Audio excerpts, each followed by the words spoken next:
How's everyone? Wayne known here. Welcome back to another episode of Geekin' Out, where we basically discuss everything nerd and geek related. I'm joined here by Fuyoko the Leader, who you may have noticed from some other podcast reviews we've done in a while. It's been a while since you've been on here. I think about over a year now. Yeah, I It mean, it feels thing that long. I think the last one was like gaming or something. I can't remember. You also may recognize his voice from the channel's official trailer as well. It's been so long since we've done that too. Jeez. I know. I hey, if you ever need any more voice I projects. I definitely will. I got to think of some, but I'll definitely think of something. But we're not here to talk about that. We are going to be talking about how they got into gaming. Now you may know from when we did the how I got into anime, but now for this one, we're going to talk about how Fuyoko got into gaming from the games they play, the consoles, all that stuff. Also, first off, Fuyoko, care to reintroduce yourself since it's been a while? Yes, hey everybody, you might know me as either Fuyoko the Leader or Max CVA. I use they them pronouns. I have a YouTube channel, but uh I haven't been active on it recently. But I'm hoping to change that once I settle into my job as a dental assistant. I'm finishing up school for that now. No, congrats, by the way, on that. Thank you. Um, so yeah, I mean, that's about it. I think this is your third or fourth time on the channel. It's been a while. I know we need to do some more stuff, and I eventually can't wait to get a PlayStation so I can do some more gaming commentary stuff with friends because I miss doing that. Yeah. So basically, yeah, we're gonna talk about how you got into gaming. Starting with, as you know, that's this thing is, how did you get into gaming? And if you can remember, how old were you when you started gaming? Oh, well, it's been, I want to say I started gaming when I was no more than five, probably around 3 to 5 years old. I remember exactly what my first video game was too. But first we'll start sort of with the first consoles and handhelds and Yeah, you whatnot. just about to answer my next question. What was your first console? The first dedicated console was the original Xbox. Ooh, such a God, that the console's almost 30 years old now. It's came out, I think that console came out the same time. Well, the first Halo came out at the same time as the Xbox, and that I think the Xbox came out in 2000 or 2001. It's almost 30 years old. Yeah, yeah. I came out the same year as the Xbox, so um, so that was my first console. And then the first handheld I ever had was a Game Boy Advance SP.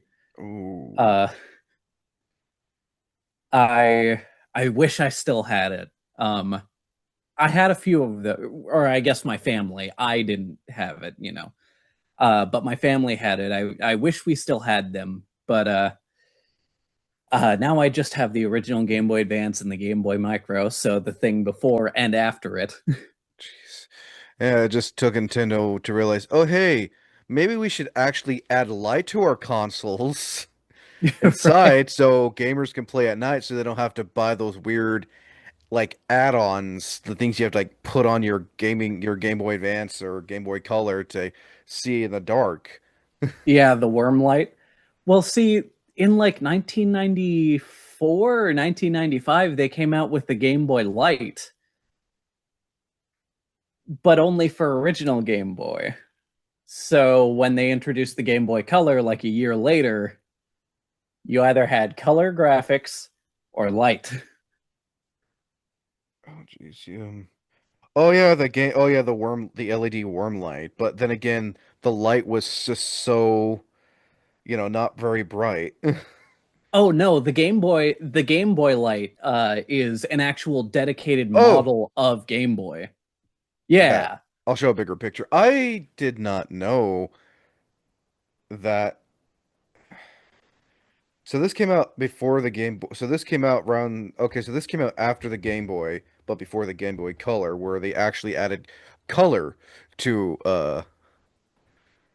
It was like a year before. Okay, because I remember when the Game Boy Color came out, they added Donkey Kong Country to the Game Boy Color. Because I know and Nintendo was like one of those early consoles. Like, hey, let's port this game that we have on a console to handheld. Yeah. And technically Donkey Kong Land came out before that for the original Game Boy, but like that wasn't one to one. Mm-mm. But yeah, so uh Game Boy Advance was the first handheld I ever had. The original Xbox was the first system I ever had. The first game I ever played was not on either of those. Mm. It was on the old plug and play Sega Genesis made by Radica. Not at games, Radica.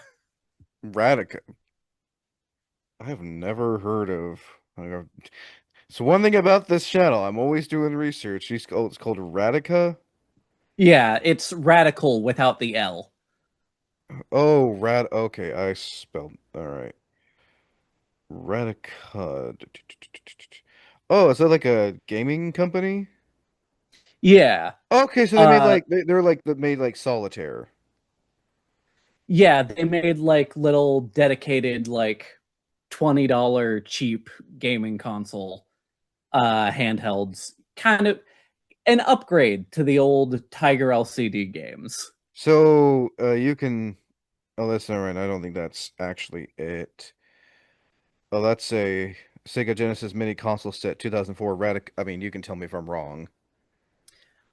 Yes, that is right, except I had the one with a crystal blue controller. Oh, da.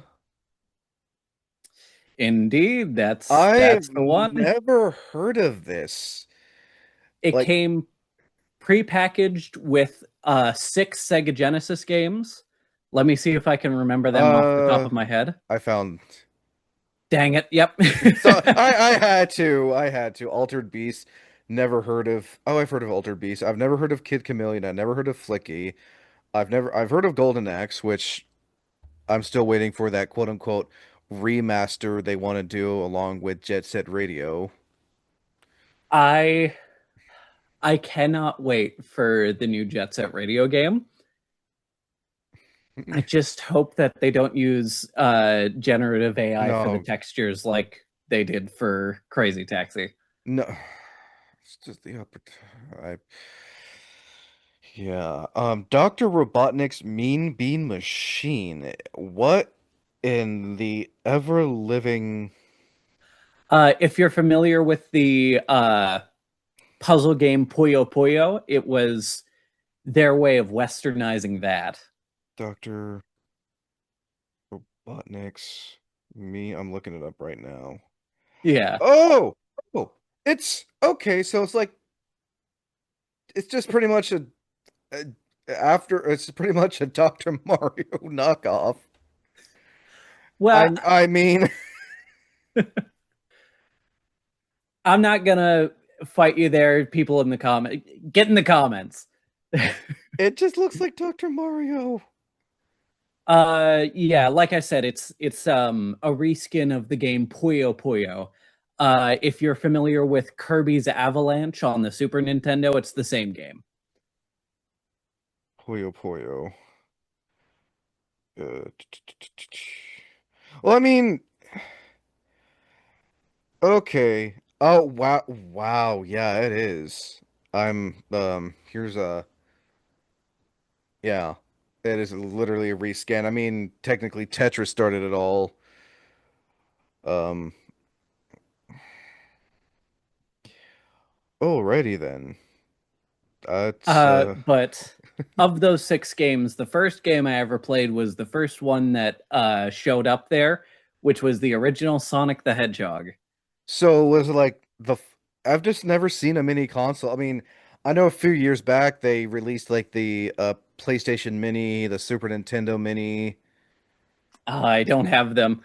Uh, these are all my books, but I do have a Sega Genesis Mini and a PlayStation Mini. I was about to pop them out and That go, that's what "You that's what mean it these ones?" that's what it kind of reminds me of. This that Sega the mini Sega Genesis reminds me of like the consoles that like so that's pretty much an early version, but like the mini ones now come with like more than 6 games because it's Yeah, like 40.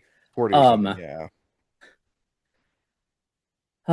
but yeah, Sonic the Hedgehog was the first game I ever played, and ever since I have been inseparable from the blue rodent. This is a blanket that my sister crocheted me for Christmas. Nice. So you said your I got first. Oh, go ahead. Sorry. I got books back here, and well, I got a whole lot of stuff, but Nice. So you said your first console was Xbox. What was your first Xbox game? oh man, the first Xbox game. Uh that one's a bit trickier because I remember we had actually gone to this uh game store chain called Game Crazy. I've heard of, oh God, it was always next to like a video store. Yeah, for us it was Hollywood Video. Yeah, yep, that's the one. I remember being a kid and like, wait, we don't have to rent these. We can actually just buy these, and they just didn't have games. They also had like figurines, it was like GameStop but cooler. I hate to say it. Yeah. Um, but we went there not only to get the game system, but we actually got it soft modded. Soft modded. So I think the mod we didn't get it modded by the people in the store. We contacted somebody on Craigslist to meet us there. Um, so he essentially just took the system, soft modded it, and that worked out for us because we were very poor and we couldn't afford a whole lot of games, so we would just Oh, rent he them he pretty from much just Hollywood Video. he pretty much just like added games on or something. So he added software onto the system that allowed us to take our discs Hmm. and back them up to the system hard drive. Oh, so you didn't have to like so basically you rent the game and you install it on the console and you could play the game without having to play the disc. Yes. Kind of like kind of like nowadays where you can buy basically digital before digital in a sense. Yeah. That's pretty cool though. I didn't know you can like break as they call it jailbreak an Xbox. Yeah, no, I mean, this was back when the Xbox 360 was new, but Oh you yeah, know, this we is so like like I 2000 said, we didn't have the money for that, so so we like just 2005, 2006 then because that's like when the Xbox 360 that changed gaming immensely like graphic wise. yeah. But like I said, we were too poor. We couldn't afford that. So we got somebody to mod our original Xbox, and we just went to Hollywood Video and we would rent out like Tack 2, The Staff of Dreams, and Oh Godzilla God. Save the Earth. Um, God, that's just tech, gunpowder, juju. Jeez. Good games, by the way. And I think most people don't realize, like, mid 2000s, like right before the original Xbox was releasing games that had, like, crazy graphics. And this is like there's like 3 years after the Xbox had just come out. Like, you were seeing Conquer, Live and Reloaded, Fable, Halo 2. Fable: The Lost Chapters is one of my Oh, favorite original Xbox games. that is a director's cut version. Yes.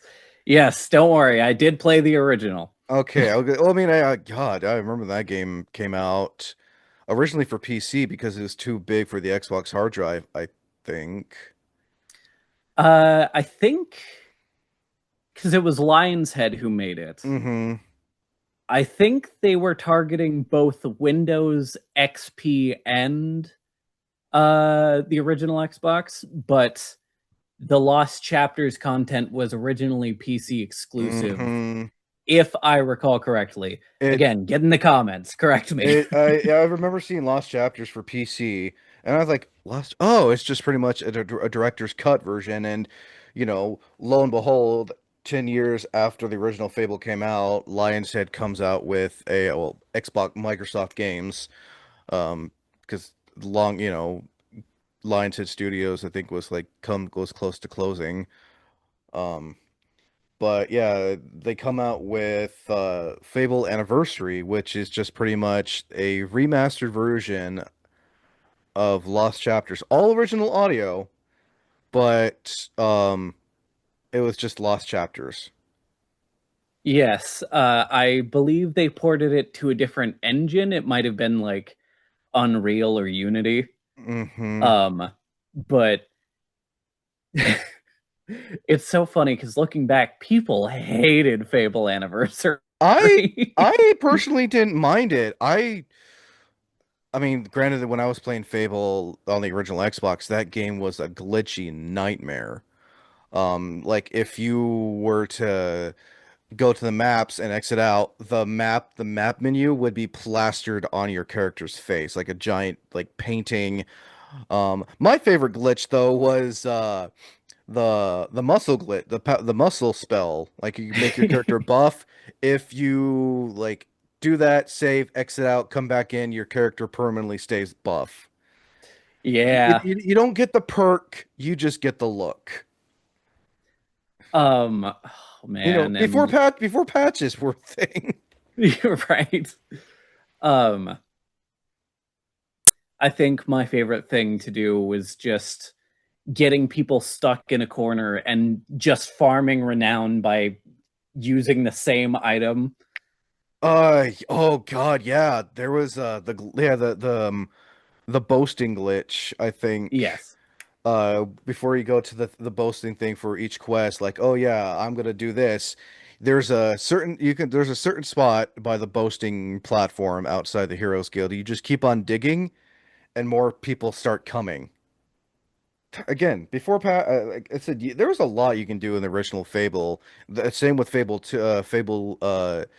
and 3 for the 360. You can just delete the patch, but nowadays patches are like, yeah, by the way, you can't do that anymore. Or if you're playing a 360 game on your current gen Xbox, those are you can't do that. You have to actually have the original console because those games are technically pre-patched, even though they're an older game and all that stuff. Yeah.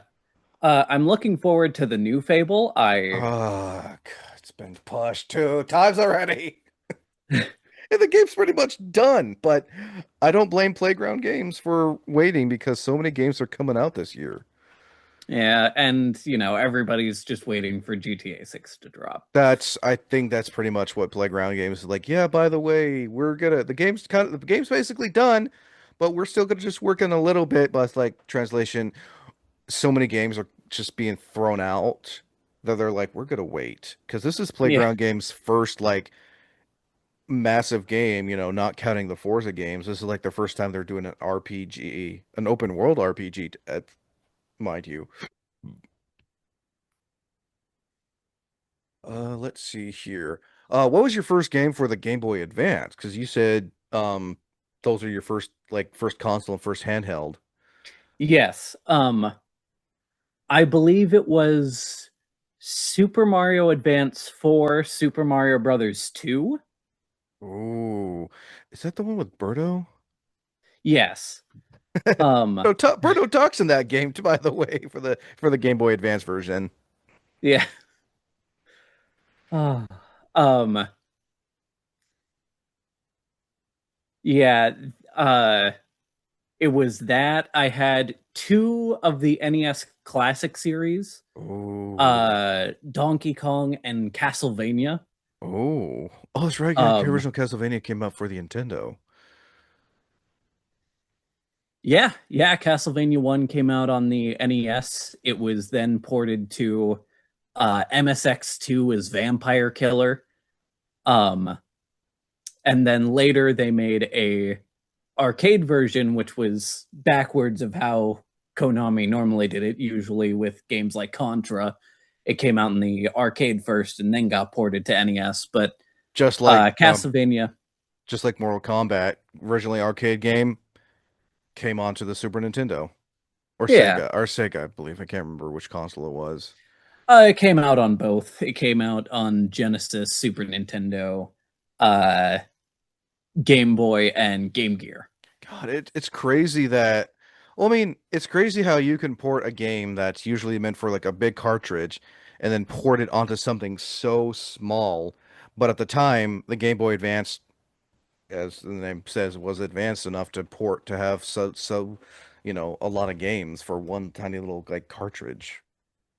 Oh, if you want to talk about like incredible ports to handheld systems, um, the Don Bluth arcade game Dragon's Lair came out on Game Boy Color. And as crunchy as those pixels are, it's all there. I don't get me wrong, I love the art style of Dragon's Lair. I played a PC. I played it on, I think was it my PC or was it my console, my Xbox, that I was able to play Dragon's Lair. I can't remember. I I just couldn't do it. The repetitiveness. It's like one minute you think you're close to saving the what was her name, Daphne? Yeah. Like you think you're one step closer. It's like, wait, I was just here 5 minutes ago. Why am I doing the same? Why am I invading the same balls again that I invaded 5 minutes ago? Yeah, and then surprise, it's not reused animation. You have to press left this time. I'm like, just like again, I love the fact that they made that completely 2D and only just had you press like. I miss games like that where they were fully cartoon or had actors in it, like actual actors, point and click type games. You don't see that. I mean, you still kind of see it nowadays with certain games where they'll use real actors and they'll just have to like act out the different scenes. Markiplier kind of did something like that with the heist on his YouTube channel and Hmm. the space one. Um, yeah, you just like, and then there are games where they'll like, oh god, I can't remember what it's called, but it has the actor who played as Bobby in X-Men. It came out for the Xbox One. Really good game. It has Lance Reddick in it. It has Lance Reddick in it too. Uh, I'm not quite sure. Uh, we,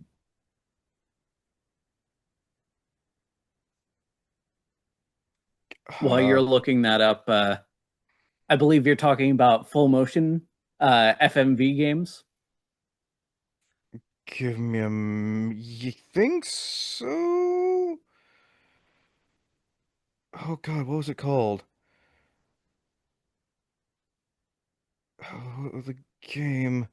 Sorry, I'm like the game is like eluding me. The game had like, so it had like the actual game graphics, the 3D Mhm. CG, but then parts of it would switch to like live action, like the camera crew film everything, which was like the coolest thing. The game also had choices too. Uh, Uh, looking. Oh, video yeah, games. I'm not Here quite we. sure. I'm sorry. Quantum Break. That was the name. Quantum Break. I might have to check that out after Yeah, this. it's an Xbox One game.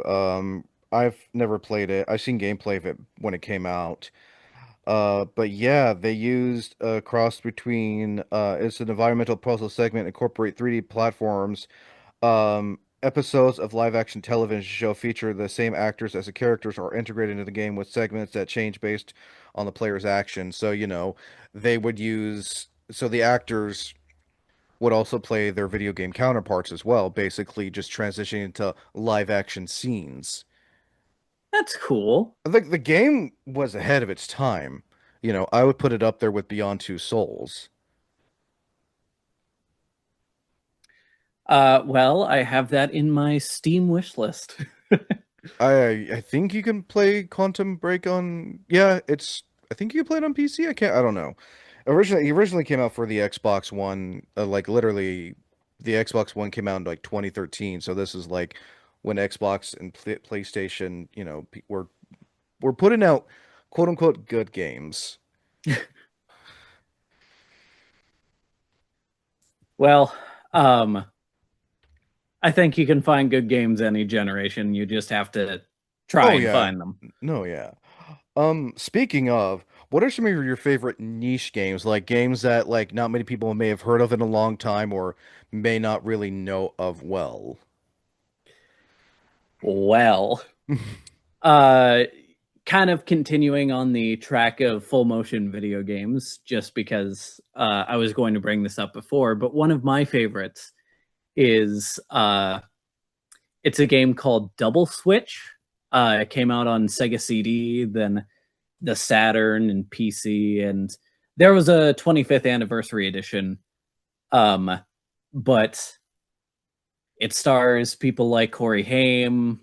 Uh, I want to say Debbie Harry, Um, R. Lee Ermey.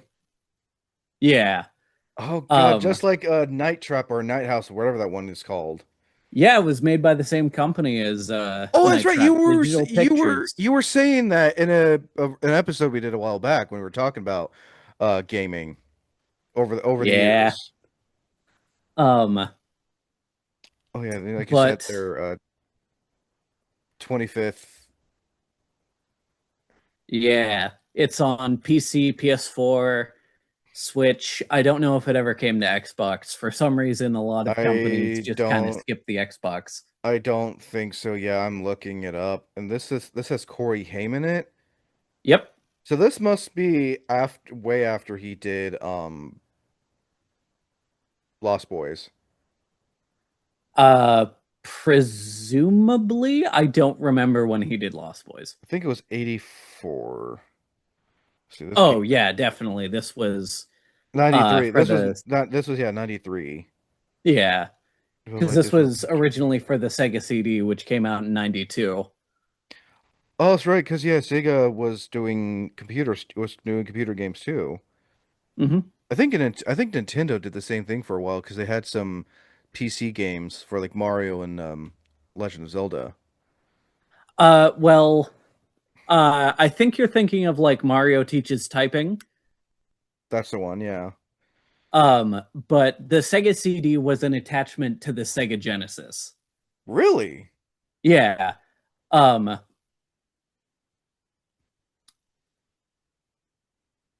yeah,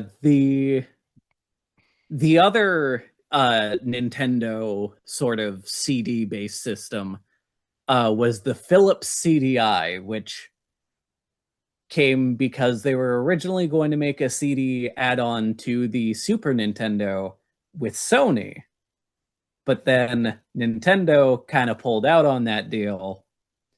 Sony got upset, went and made the PlayStation, and then they partnered with Philips and they scrapped the CD add-on, but they still had the deal that yeah, you could use, Nintendo characters like Mario and Zelda, which is where we got Hotel Mario and the Zelda CDI trilogy. Oh God. And as much as I love Nintendo games, they are very, very greedy. I know recently Game Freak just came out with Beast of Reincarnation, and people were like, "Oh, so Game Freak can make good games." Like, no, Game Freak is a separate company from Nintendo. Nintendo just like tells Game Freak, "Hey, we want a game released for our console."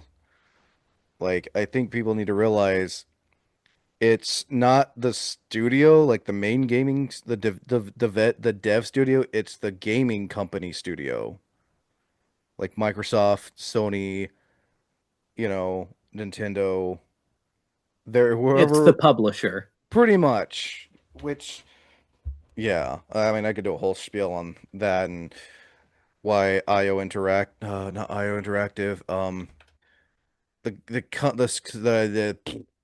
the company that makes the Spider-Man games, it's not IO Interactive. Insomniac. Insomniac, because they were doing games for Xbox too, Mm-hmm. but then Sony bought the rights right after Sunset Overdrive, and Yeah. now they're pushing out Spider-Man, they're pushing out whatever. Yeah, this the Tony Hawk Underground games. Yeah. They also ported or they made the original Spider-Man PlayStation 1 and Dreamcast game.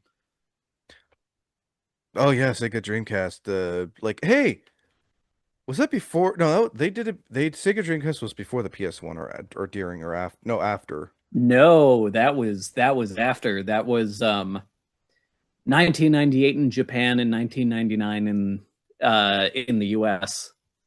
Oh, oh, that's right, because the PS1 came out in '96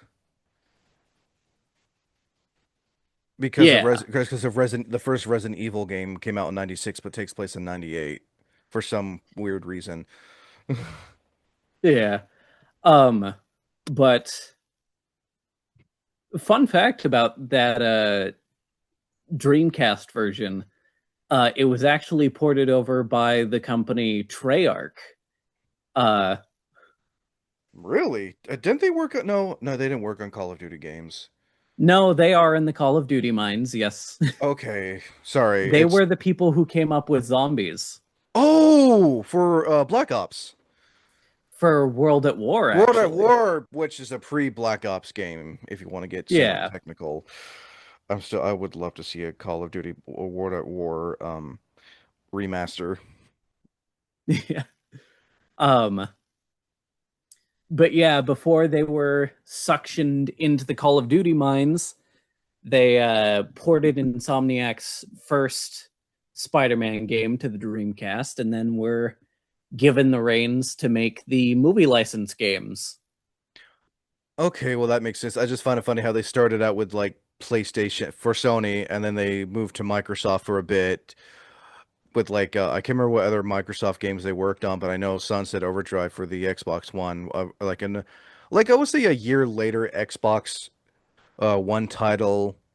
The game's not bad, very repetitive. Uh, both male and female characters have the same dialogue. I think it was just easier to do that than to like have the female, you know, player have different dialogues during like non-cutscenes, which, makes sense, saves on money.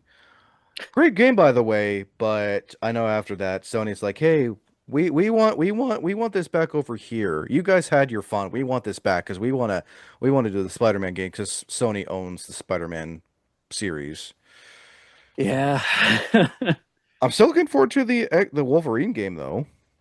Oh yeah, no, that looks great. I wish it would come to PC, but apparently Sony is not really looking to do that anymore. Well, I mean, after how glitchy The Last of Us Part 1 was and Part 2 was on PC. It's not easy porting a console game to PC. Like people think, PC's a master race, PC's a master race.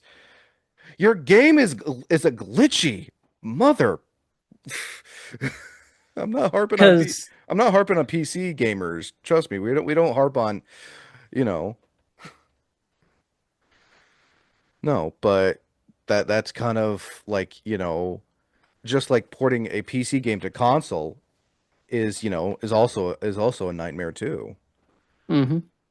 I think a lot of the issues with porting to PC is there is no one box. You do not have a specific sort of framework because people can run multiple different operating systems. People have different graphics cards, uh, CPUs, GPUs, RAM, all that. Hmm. Meanwhile, with PC, well, you were building everything to be working with all these different systems. Sometimes the consoles just can't handle it. Oh no, I mean, games like Fortnite, Call of Duty can handle PC really well. But, they were releasing them on the same time. But then you got games that came out for the console first, but then trying to port. Like you said, you can have the most high tech, high value parts in your PC, but the game that was ported from a PlayStation or Xbox to PC could run like dog water. I hate to say it. I know we're getting a little off topic here. Right, right. We Um, so when new consoles were coming out, did you get to play any of the new consoles right away when they came out, or did you have to wait a while before you could play a new console? um like I said, I grew up in a poorer family, so oftentimes it was you experience new games at your friend's house. It's how it goes. I hate to say Yeah. it. You're like Um you're behind, and it's like when you finally get it, it's like the PS15. It's like I just got the previous gen. I just got the two previous gen consoles before that. yeah. Um yeah, no. I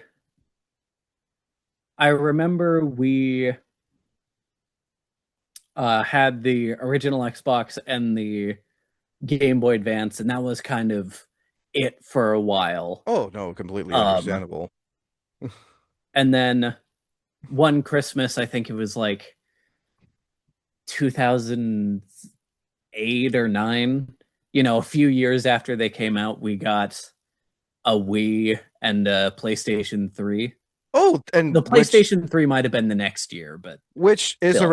which is way before they even announced the PS4 and Xbox. Like you still had a good because the PS4, 3 and Xbox 360 were announced 2005, late 2005, early 2006. So you got to Mhm. experience a new console in that era before, 4 or 5 years later before they announced the next gen. So you got to actually play the Wii and at the time. And uh that was that was pretty much it until the Nintendo Switch. So I didn't even play the PlayStation 4, Xbox One generation. I I think didn't Nintendo have a Wii I U. think the Nintendo Switch came out around the same time as the one and PS4 generation. Uh PS4 was 2013, 2014. Nintendo Switch was 2017. Oh, so this is like so this would be right like 3 years, 3 years before the Xbox series and PS5 came out. Yeah. So Uh you still got to experience before the next gen console because the Nintendo Switch 2 came out I think what two a year or so ago. yeah, but I'm talking about the original Nintendo Switch. Which honestly, some people still have. I just feel bad when oh God, I remember when The Witcher 3 got ported to the Nintendo Switch. I heard it ran pretty good because, The Witcher 3 came out in like 2013, I believe, for the Xbox 360. No, it was Xbox One. No, it was Xbox One. Um, Witcher 3, Witcher Wild Hunt. Yeah, CD Projekt Red did some magic to get The Witcher 3 running on Nintendo Switch. 2015. So, yeah, I mean, I'm looking like at a picture. Um, here's like an example, um, you know, Switch. The one with the heavy shadowing is PS4. The one with not heavy shadowing is the Switch, which honestly, not not that much of a difference. I mean, you had one, the Switch came out 2 years after The Witcher 3, and I think porting that was much better than seeing the port for Hogwarts Legacy. I remember seeing pictures and oh my God, it was bad. But granted, Hogwarts Legacy like came out way after the Switch came out, so trying to port a new game to an old console is not always easy. I can think of many examples. I'm looking at Dragon Age Inquisition. for the Xbox 360 when it should have came out just for the Xbox One. Oh God, the difference was so bad. Oh, to keep in line with Nintendo Switch, I pre-ordered Mortal Kombat 11 for the Nintendo Oh, Switch. you poor bastard. Listen, this was before I knew you needed an always online connection for that. So I figured, you know what? I don't own Mortal Kombat X, but I do know the story. So I'll just hop in with MK11. Sorry, my webcam is being funky. I have to turn it off for a minute. Oh, there we go. No. Yeah, you might have to check your cable. But yeah, no, well, first off, the game is not only does it look terrible, it has a whole bunch of different glitches that I wish I could record the video, like the 30-second playback on Nintendo Switch, Mm-hmm. because there were so many times where a texture would just warp halfway across the screen and like a character's blood will just suddenly take up half of the screen instead I of being mean, a blood splurt. here's an example of the PS5 of Mortal Kombat 11 compared to the Switch of Cassie Cage. Yeah. Yeah. It's uh it's pretty I bad. remember when they tried to do it with Mortal Kombat, the quote unquote reboot Mortal Mortal Kombat. Kombat 1. Yeah, I I still I still want to get that one for Nintendo Switch just because it's so funny how bad it is.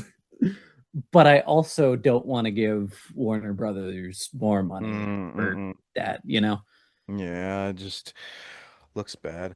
Um, so what are some of your favorite modern day games? When I mean modern day, I meant like from 2020 to now. Yeah. I mean, I play a lot of indie games. Gotta give respect to indie devs that are just like a team of like maybe less than 30, Yeah. if not lesser, working. And indie games take a lot longer, like not just your 2D games, but then you got someone like Choo Choo Charles, where it's just the one guy. Mm-hmm. Um, like Angry Video Game Nerd 8-Bit, The Rocky Horror Show. Um, did this come out in 2020? I don't remember. No, because this came out on Wii U. um, but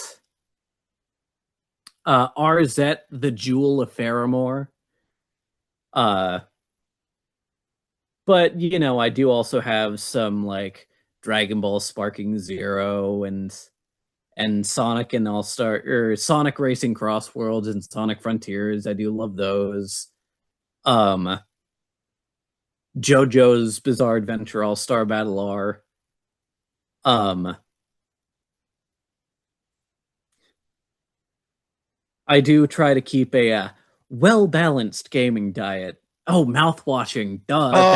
That's Oh, that. I remember when that game that was like people were also cosplaying from that game and making a bunch of fan edits and every like I've never personally played the game myself, but I've heard good things about it. Speaking of indie games, and 2020, this is like when the Xbox Series and PS5 were coming out.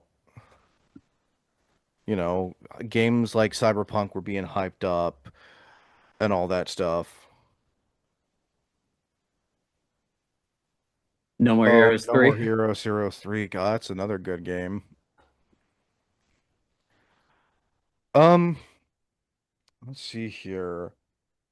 What is your all-time favorite console? Oh man. It can be from any generation too. Yeah. Uh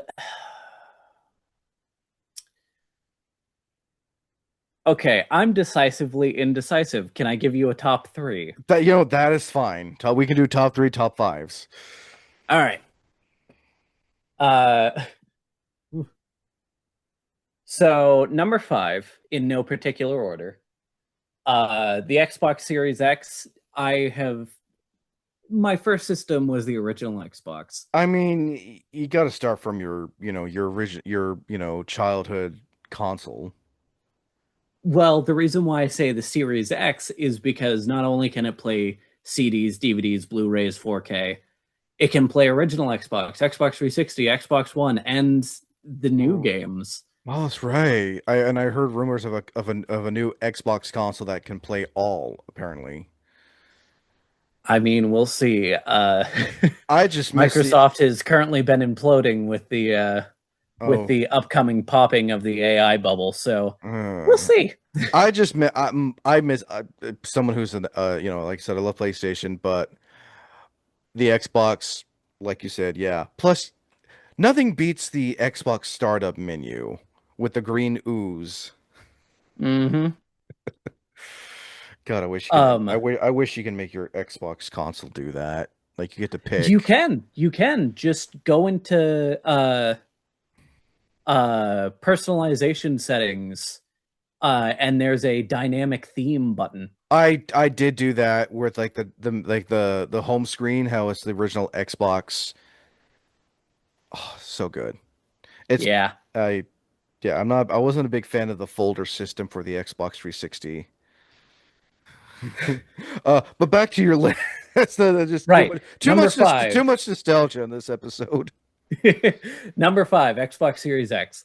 Number four, this one you're probably going to have to look up. It is the PlayMagi Polymega. Why does that sound like a made-up console from like Drake and Josh or at South Park with the Okuma Game Sphere? Oh yeah. Okay, so what was this thing called again? The Polymega. P O Poly L I Polymega. Polymega, what was it called? Polymega. Oh, the company is PlayMagi. PlayMagi. Oh, here he goes. What in the um eh, is this?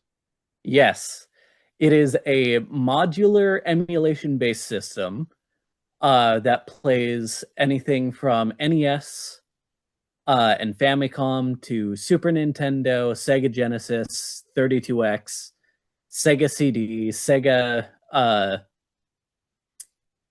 Saturn, Nintendo 64, PlayStation, uh,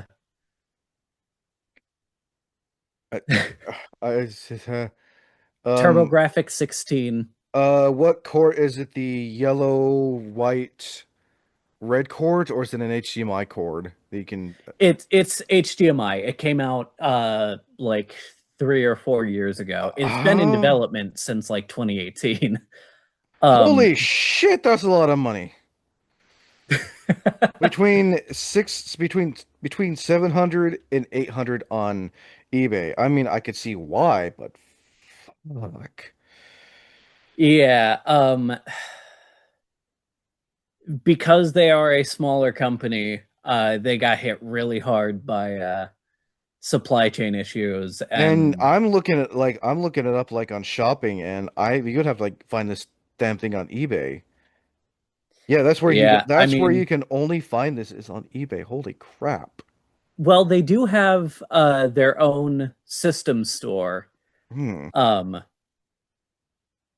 which is where I got it. I ended up getting all of the different modules and I don't want to ask how much you paid for that thing. well, I actually got it before it cost me $1,000, so it That was thing less than $1,000. that thing is so rare and so uncommon, just like the laser disc. Oh yeah. I mean, It yeah, looks it pretty looks much at it this lo- point. it looks cool, Oh but yeah, no, like I'm not there gonna is a drop like free eight. app you can get. I'm not gonna drop 800. I might as well just spend 500, 600 on a PlayStation 5. I wish PlayStation 5s were still $500. I mean, I'm still gonna get one around December because there are so many games I want to play and replay. Yeah.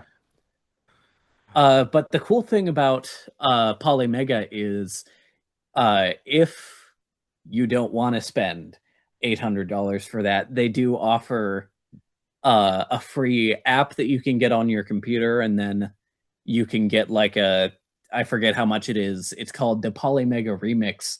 It allows you to use the modules to uh, save your ROMs Yeah, to your account. I saw that, which looks pretty cool. So Yeah, that was number three, right? that was four. Four. Okay, three. Five is Series X. Four is Polymega. Both of which essentially for the same reason, because I have a large physical collection of games and I like being able to play them just with one system, hook it up to the TV, there you go. Um oh, by the way, I'm not including PC because I feel No. like that's too easy. Oh yeah, no. Um so PC is there. That's where I play a lot of like the indie games and the games that never come to console, but I'm not counting it in this Oh discussion because yeah, we're no, talking no. about consoles. Oh yeah, yeah, no, no, no. Number three is the Sega Dreamcast. I mean, you were able to play games like it introduced games like Jet Set Radio, Let's Get Ready to Rumble, Crazy Taxi, Sonic Adventure, Gold, JoJo's Bizarre Adventure, Golden Axe. Golden Axe Return of Death Adder. Wait, JoJo was originally on Sega Dreamcast? It Oh, was an arcade perfect port. oh, that's right, because JoJo originally came out in the 90s. Originally came out in the 80s. Part three was Oh, in the 90s. hmm. Oh, you can tell me, is this? Yes, that is Heritage for the Future. It looks like I hate to say this, but it looks like um, Street Fighter almost. Oh, that's because it was made by Capcom. It was made by the Street Fighter team. Because of course, because of course it was. I think that was What wasn't made by Capcom back then? right. I think it was the first game that Capcom made using the Capcom Arcade Board 3, which was the arcade board that Street Fighter 3 Okay. eventually came out on. So JoJo's Bizarre Adventure, 1998, 1999 for the arcade and PS1 and Dreamcast. Focuses heavily on the Stardust Crusaders Part 3, is widely praised for its fluid animation, innovative stand mechanics, and faithful sprite work. Oh, and JoJo's Bizarre Adventure Golden Wind for the PS. I did not know that there were JoJo games prior. Huh. Yes, the very first JoJo's Bizarre Adventure game was on the Super Nintendo or Super Famicom because it was Japan exclusive. And funnily enough, you mentioned the Capcom Golden Wind game. That was originally going to come to the West as Geo's Bizarre Adventure. I'm assuming they took one look at the stand names like, Gold Experience and Man in the Mirror Oh and God, yeah. Aerosmith. Oh, Yep, that's the old Super Nintendo. found tarot card. Received tarot card. Oh my goodness. Yeah, before every fight, Dio gives you a list of tarot cards, and it could do anything from heal you, give you attack power up, or just hurt everybody on your team. Oh, sweet baby Jesus. Sorry, don't mean to say that. JoJo's Bizarre Adventure for the Super Nintendo. Bizarre Adventure RPG Limited number 11 of 25, new and sealed, is going for $400 on eBay. sealed. It must be that rare of a game because I'd never searched my I never knew what JoJo's Bizarre Adventure was until a few years ago. I thought it was some new thing, and then I see pictures from a convention like back in like the late 90s, early 2000s, like, oh, okay. Yeah, I mean, it was being published in Weekly Shonen Jump around the same time as Dragon Ball and Yu Yu Hakusho. God, jeez. It just didn't get an anime adaptation until 2012 with David Production. Okay, yes, Studio APPP did the Stardust Crusaders OVAs, but I digress. So Dreamcast is number three. What is number two and one? Number two, I would have to say, is the Nintendo Switch 2. It was originally going to be the Nintendo Switch, but the Nintendo Switch 2 is just that, but better. So, um, it's not the most powerful system in the world, No, and that's fine because, I've again, heard mixed things. I'm surprised they haven't come out with a Nintendo Switch 2 Lite like they did with the original Switch. I'd say give them another like 2 years. Oh yeah. Um, it has a whole lot of systems, a whole lot of ports. Um, I like being able to have every single game in a series on one system. And so series like No More Heroes, Scott Pilgrim, Ooh. a third example. I don't know how old the game is. Um, oh God, is it? Give me a minute. It kind of reminds me of No More Heroes and Oni Chanbara minus the fan service. Oh, that's what it's called. It's called Romeo is a Dead Man. Yes, it came out I think earlier this year. Yeah, 2020. Yeah, I mean, it reminds me of No More Heroes. It's made by Grasshopper Manufacture, the same people who made No More Heroes. Because of course it is. Because like, what is um, this like the game? Like this looks so familiar. It looks pretty solid. I know people weren't too thrilled on the graphics. Like they're not really focusing on the graphics. I listen. I love Grasshopper Manufacture. Aside from the heavy stylization that they used for games like Killer 7 and No More Heroes, they have never been on the forefront of graphics. Oh yeah, and they're the same company that made Killer's Dead. Yes, Killer is Dead, Shadows of the Damned, Lollipop Chainsaw. Funny thing, James Gunn helped work on that game. He was like a writer or something on when they were translate when. Yeah, fun fact: James Gunn helped work on Lollipop Chainsaw. Oh, I I thought you were saying somebody who was working on this channel worked on Lollipop Chainsaw. No. I mean, maybe someday we'll get to interview someone who worked on the game or voiced it. Listen, if I got to sit down with Goichi Suda, the amount of questions I would have for him, I just Which one of these days we are going to implement where we have a second host on for special guest interviews. I just got to figure out, timing and scheduling because, the special guest time is precious and they have limited. yeah. So maybe instead of finding a time that works for the host, you find a host that works for the time. Pretty much. That's the hard part, but yeah, no. Yeah. God, Um, Lollipop Chainsaw I didn't know. I mean, it makes sense now looking back at it when I first watched Lollipop Chainsaw gameplay. I see it. Does that mean they also worked on the a very underrated game for the Xbox 360? Uh, Give me a minute now, because did they work on? No, never mind. That was developed by Cavia. Never mind. what game? Bullet Witch. It's an old 360 game. All right. Well, I believe it's time for my number one. Yeah, your number one console. Sorry. A lot of this, we get distracted on here. Mainly me. I get distracted on here. We call it geeking out. We're geeking out on everything. Exactly. Like, we're just having fun. We're having Oh a yeah. good time. We're having Uh, a oh yeah. conversation. Oh yeah. All right. Number one is the original Xbox. I mean, again, it was just something. Again, it came out November 15th, 2001. I want to say it was. Oh, no, it was not. Was it? I was 8. I want to say. Yeah, I was 8.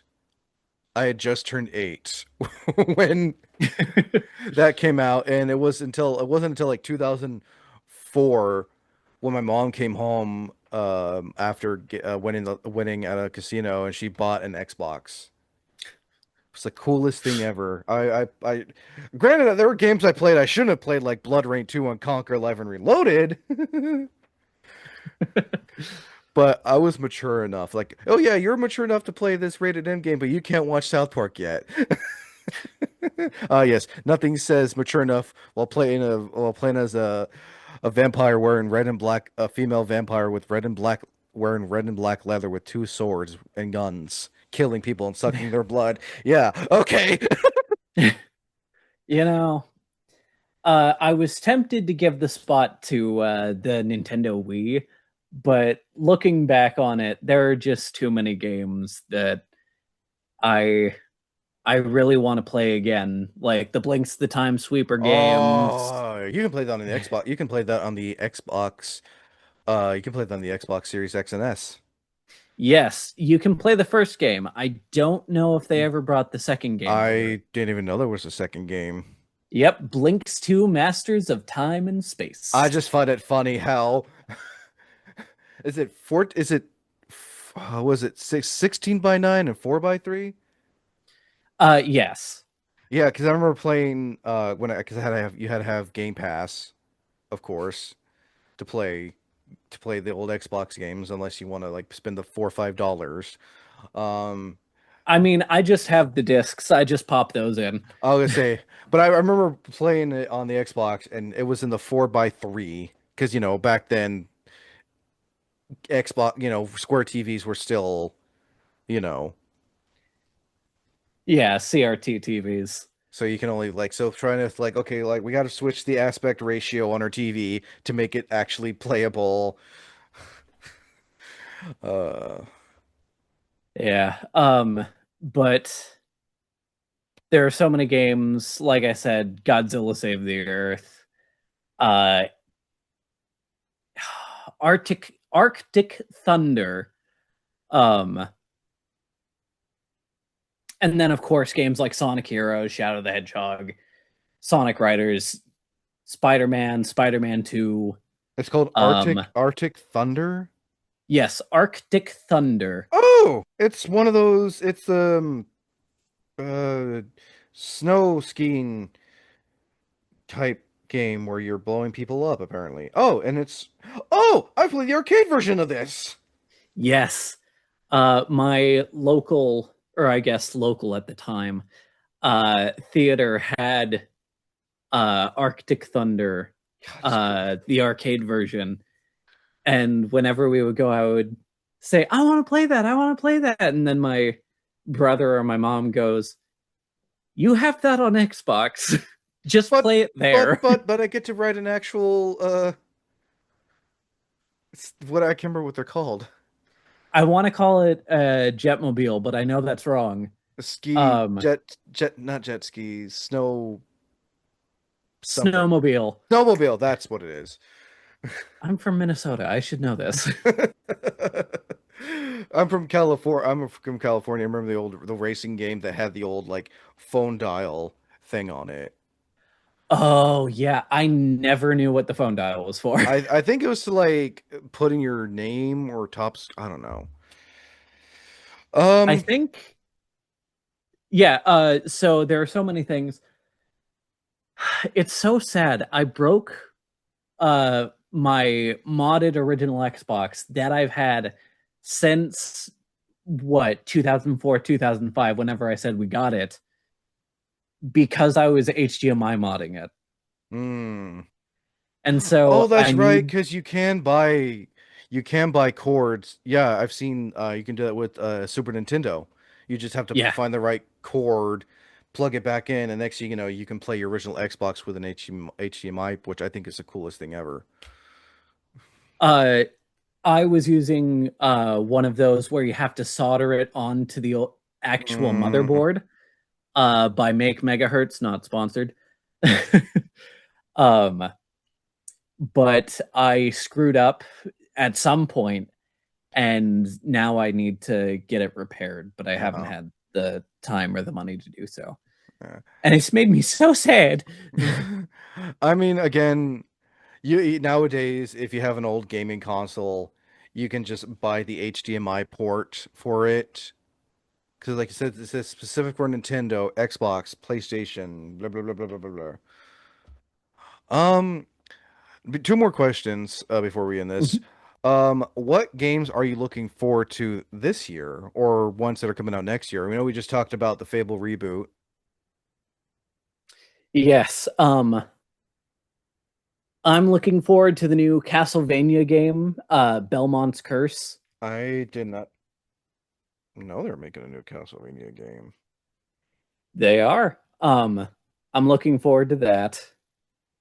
Uh, if I was on my main PC, I would look up on my itch.io account because I have a few games saved Oh, that come out later this year. isn't it a side-scrolling game?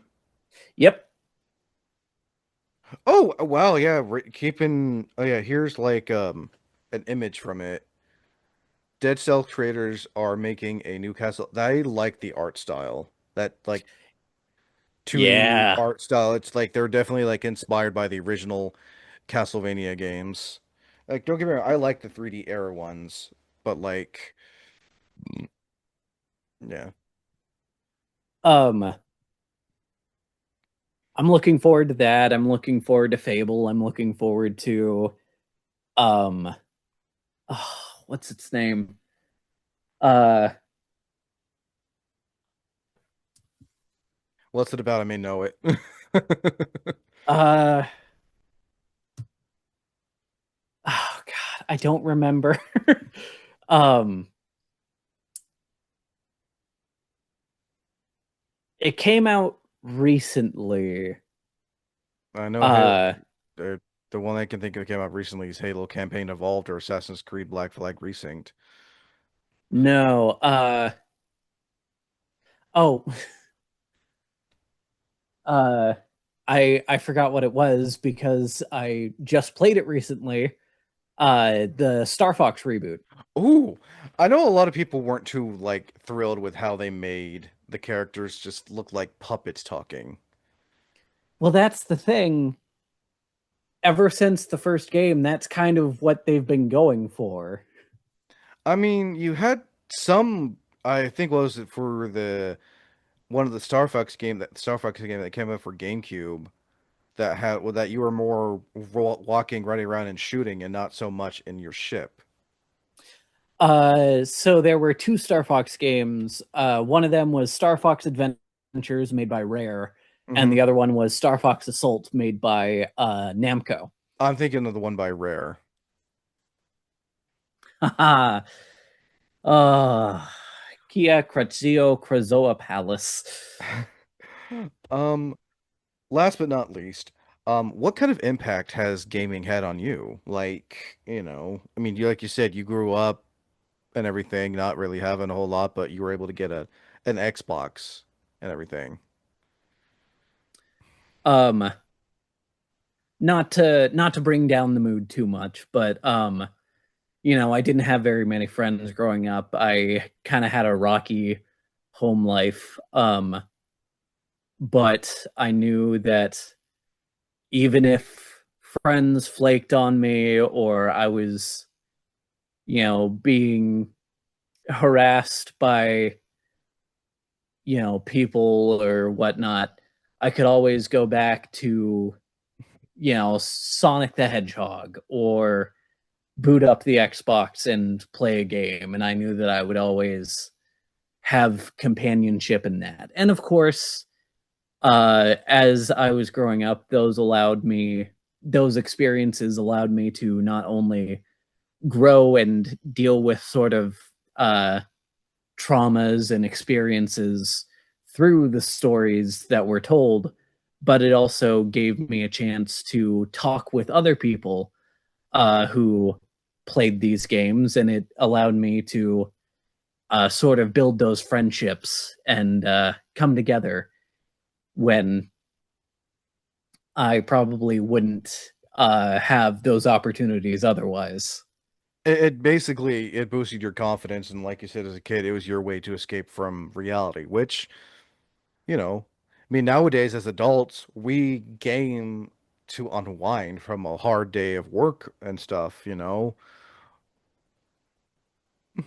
I'm being honest. I can see why adults, who game wanted just to get off work and just sit down and boot up their PC, boot up their console. I'm like, don't talk to me for like 3 hours. I just need to unwind.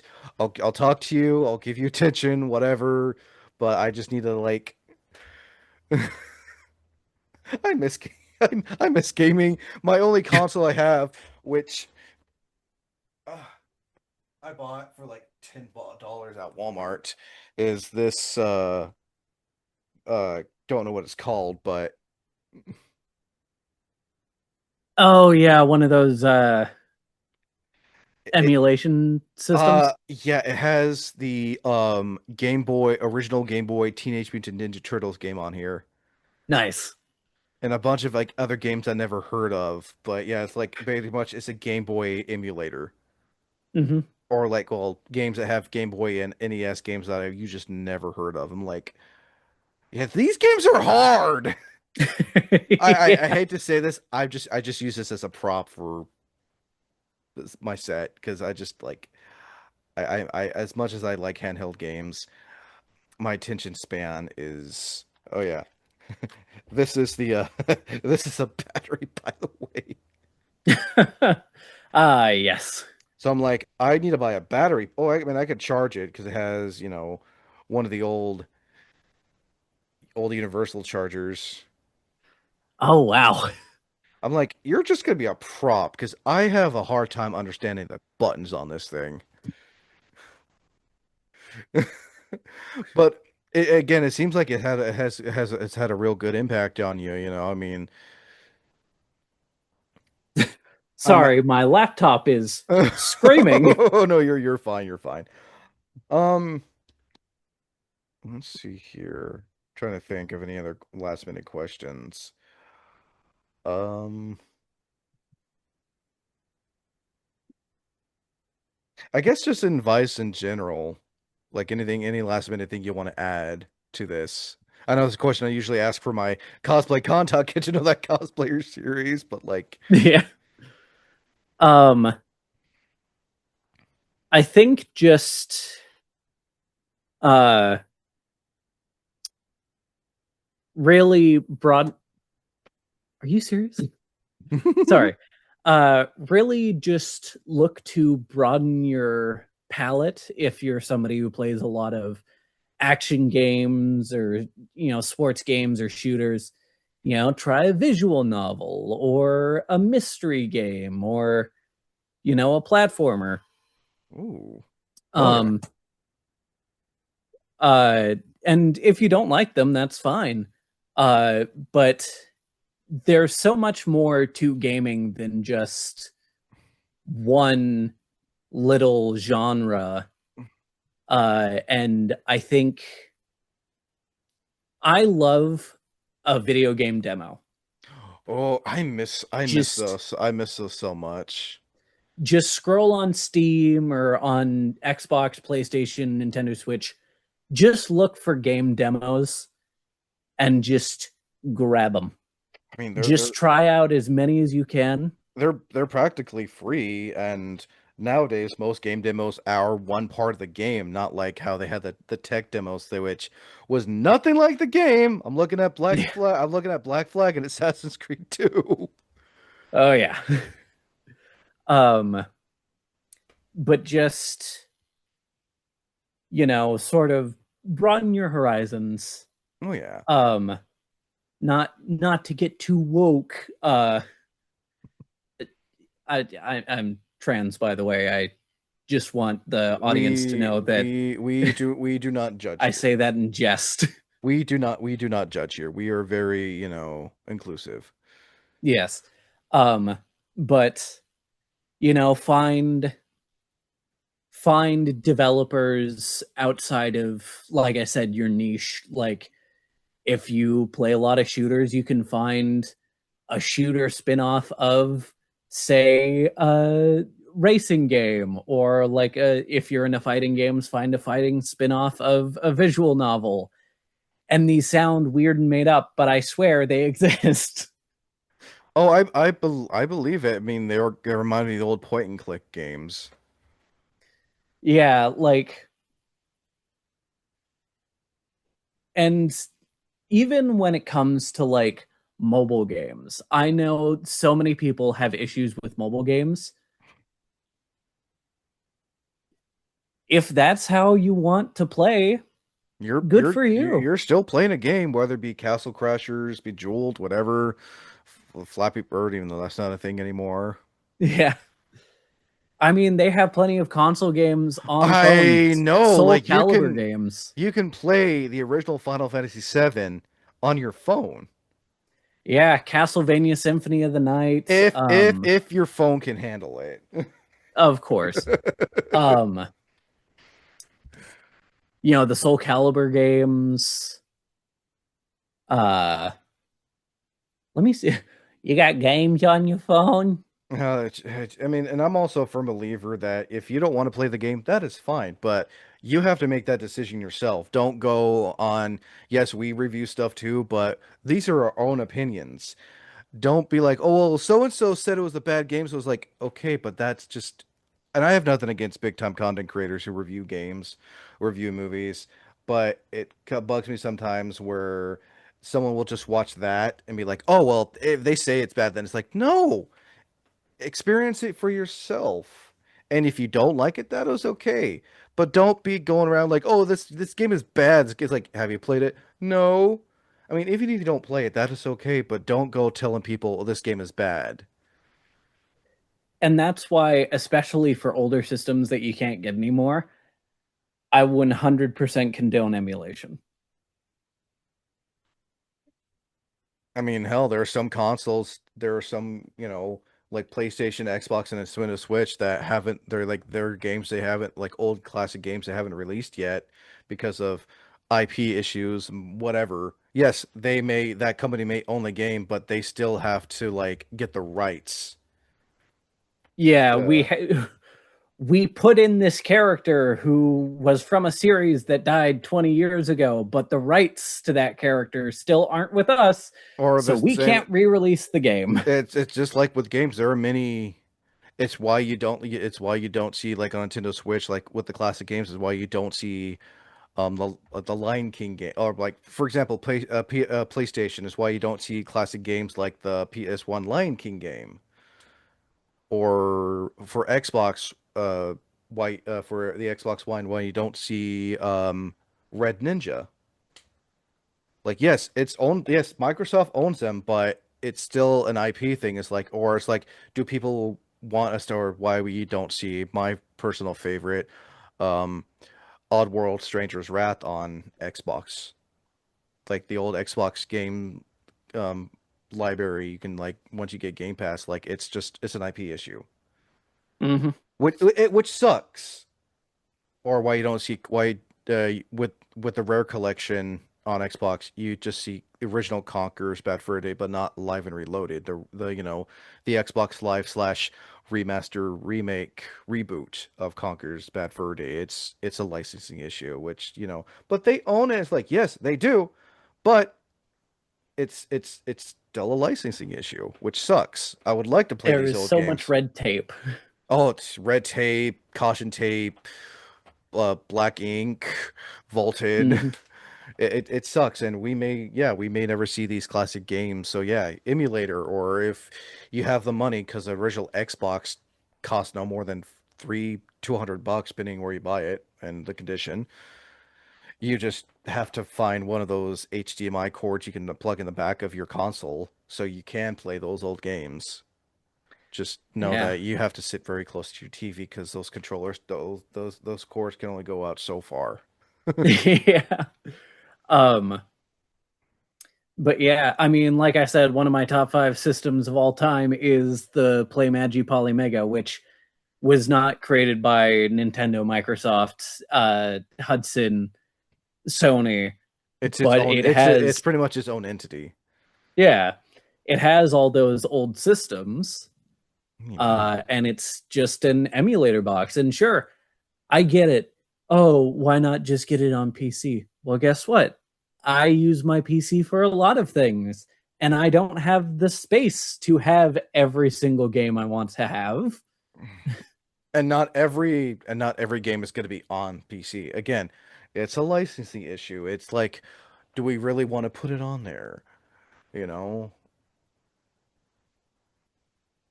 And I'm going to Yeah. say this, generative AI does not belong in gaming. Yes, AI has been part of gaming. Yes, AI has been part of gaming, but that type of AI is for character mapping. Mm-hmm. So like when you're talking to a character, is why NPCs will have, talking NPCs. Yes, they're voiced by a character, but it's the AI that lets that, will have them say four different lines before they repeat those four lines again. Like, oh, yes, this is a great day. It's a sunny day. Yeah, I may go home after this. Yeah, no, it's getting dark. I better go home. Ah, yes, it's a great sunny day. Yeah. Or like, it's a timed thing too. When you're walking by certain NPCs during the main quest, you'll hear them talk, but that's because that it's the AI is timing that. That's the only AI I think should be in games is you know for character mapping, NPC mapping, not NPC dialogue when they're talking, but when they do talk, when they do start talking. Yes, the timing of Yes. yeah, I am very anti-generative AI. I want to keep it out of the arts, and guess what? Gaming is an art form. And I know people use generative AI's assets before they actually yes, they have actual artists, but and I know they're using it as a placeholder because and it's I don't blame the devs, it's the studios that just like are like we need this game out now, but we're still just use the generative AI and during patches we'll actually put the actual work. Like freaking Crimson Desert, a lot of the paintings were generative AI and someone noticed it and they're like, "Yeah, we only use this as a placeholder, but we're going to put updates to use actual art like paintings, the paintings that you find in like houses." Okay, and would they have changed it if nobody had noticed? Probably not. And it's like the fact that someone noticed that small little thing. I'm like, well, first off, good for you. And the studio pretty much like, okay, yeah, we should have used it, but we're gonna fix the up in the update. We're gonna replace it with actual art our devs worked on. Yeah. Like, peace over. I get it. I'm not excusing generative AI in any way, shape, or form. It just sucks that these studios are basically being like told, no, just use this as a placeholder, but then in the patch because they want the game released right away. It's the producers, it's the higher ups because they're told 9 times out of 10 they're told by the higher ups like if you get this game out right now, you're gonna get a bonus, which is why Cyberpunk 2077 had a horrible release. I mean, yes, Cyberpunk, uh, what was it? Aliens, Colonial Marines. Oh God, Last of Us Part 2. Yeah. Mainly because of the leaks. GTA 6 because of the leaks. Oh boy. Anyway, Anyway, yeah, I just wanted to put that 2 cents in there. Again, the only type of AI that should be in gaming is the character mapping and NPC mapping, and when a character, not what a character says, but when they say it, or when you're walking by them and you hear, like when you hear characters talk. when walking in the game. That's actors, but it's the game's AI of when they say it or how they say Yes. it. Anyway, I think this is went on for about an hour and 40 minutes almost. Last but not least, Fuyoko, where can people find you on social media to stay up to date with all your content and everything? And, we eventually, once I get a gaming console again, we'll have to have you on for one of the Gaming with Win and Friends gaming commentary episodes. Well, I try not to I don't really have many social medias. The only thing I really have public facing is YouTube. Um, so you can find me at MaxCVA. I'll remind Wayne to put a link in the I doobly doo or I whatever. I gotta get better at putting links in the description. It's just it just takes a lot out of me sometimes. No Hey, I excuses. get it. No excuses though. Yeah. Um, so yeah, you can find me in the description. I will be around on this channel as well. Um, I want to do more things on my main channel, but life is what it is. But We're I all will adult. be there eventually. We're all adults. We have a lot going on with our lives. Yeah. But yeah, no, Max, thank you. I definitely will need to have you on for more geeking out stuff. I want to do more gaming reviews, especially with all these new games coming out like Gears of War E-Day, God of War Laufey. Um, I even want to do I even want to do a review for some indie games too eventually. If you know an indie game you would like to talk about, um, let me know. We'll set something up. Yeah. I mean, I I have some indie game recommendations that aren't like brand new releases, but games like Pizza Tower.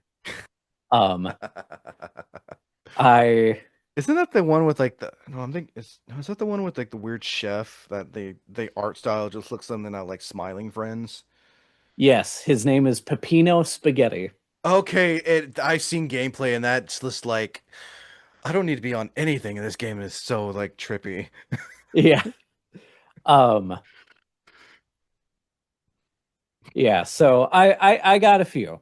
Oh no, Um, yeah, no. If you want to talk about like what are your thoughts or was it worth making? Well, what are your thoughts for newer stuff? Was it worth making for older stuff?